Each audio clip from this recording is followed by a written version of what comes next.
Correspondant en Allemagne que nous retrouvons régulièrement une fois par semaine, c'est Amaury Guibert. Là, évidemment, il est à Auschwitz aujourd'hui et il va vous parler de cette commémoration. Se souvenir, c'est bien sûr l'essentiel, mais comment le faire? C'est-à-dire comment transmettre aux jeunes générations, et on va le voir dans le reportage qui suit. C'est aujourd'hui une question que beaucoup préoccupe, et alors que les témoins vont bientôt nous quitter. C'est bien ça, Amaury? Bonjour William, bonjour à tous. C'est effectivement une question essentielle et ce sera l'un des enjeux principaux de cette journée. Alors la cérémonie aura lieu sous une grande tente qui est située pas très loin de l'endroit où je me trouve. Une quarantaine de chefs d'État et de délégations seront présents, dont François Hollande, mais il y aura surtout près de 300 rescapés d'Auschwitz. On entendra certains témoigner, comme beaucoup le font d'ailleurs inlassablement maintenant depuis 70 ans, venant ici sur le site d'Auschwitz, accompagnés de collégiens ou de lycéens. D'ailleurs aujourd'hui, près de 70% des visiteurs du musée d'Auschwitz sont des moins de 18 ans, comme cette classe de terminale originaire de Normandie qui est venue il y a une quinzaine de jours à Auschwitz, accompagnée par une rescapée française, Ginette Kolinka. Elle a aujourd'hui 90 ans. Et cette visite, vous allez le voir, a été bouleversante pour certains élèves. C'est un sujet réalisé avec Brice Boussoir. Derrière les barbelés d'Auschwitz-Birkenau, elle revient. Un témoin de la barbarie nazie, accompagné aujourd'hui par une classe de terminale venue de Normandie.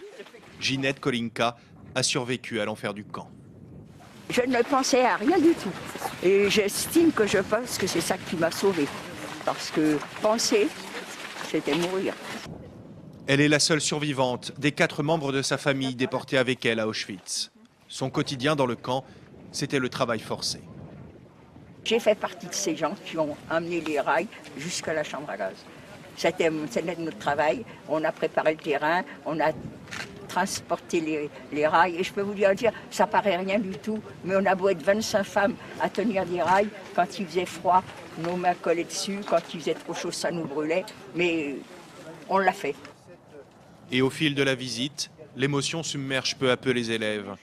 Comme devant les ruines des chambres à gaz, où près de 1000 personnes pouvaient être tués en même temps.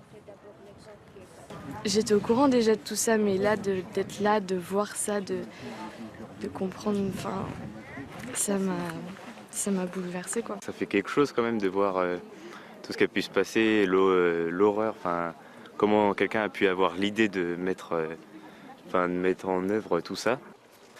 Avant de partir, Ginette Kolinka s'adresse une dernière fois aux élèves avec ce message pour l'avenir.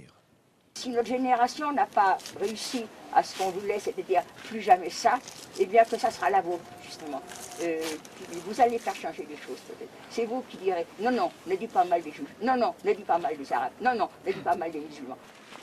Ne pas oublier, 70 ans après, les rescapés comptent plus que tout sur ces centaines de milliers de jeunes qui visitent tous les ans le camp d'Auschwitz. Merci beaucoup, Amaury. On vous retrouvera dans la journée. Avec Myriam Serin, maintenant, on va s'intéresser à un musée inauguré il y a peu dans la capitale polonaise.